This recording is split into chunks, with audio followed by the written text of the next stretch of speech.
At President Truman's request, I have during the past year taken a hand in the problems of the American people in relation to relief and rehabilitation over the world. The American problems are gigantic in relation to all these questions. There are proposals before the Congress for something in the neighborhood of $1,500,000,000 of further support, in addition to the $6 billion that we have already spent in relieving civilian populations out of American charity. The time has come when the problems of the American taxpayer must be considered.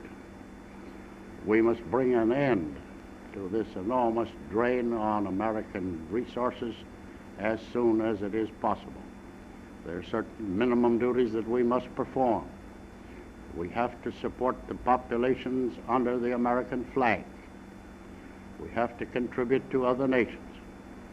But I have laid before the Congress and the President proposals by which we shall reduce our commitments to the lowest possible minimum, and we shall provide for some possible repayment from now on.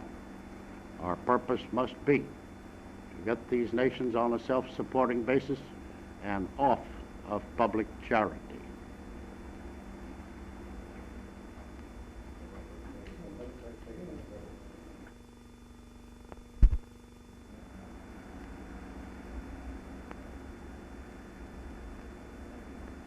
America is the last great reservoir of economic strength in the world.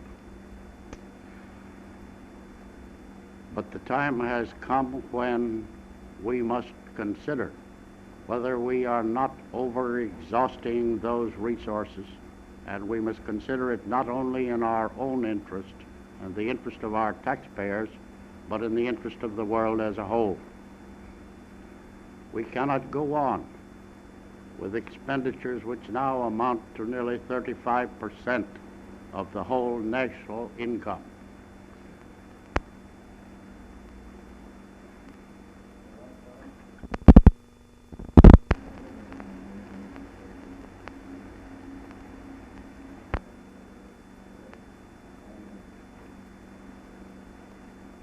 I have visited practically every important nation, and during the last month have spent some 3 weeks in Germany, Austria, and Western Europe. And that is indeed a grim picture. On the top of the coal famine, which has been current ever since the war, has come the hardest winter of 50 years. The freezing of canals and rivers, demoralized transportation, and many cities' household coal has not been allocated during the last 3 months. All Europe is cold.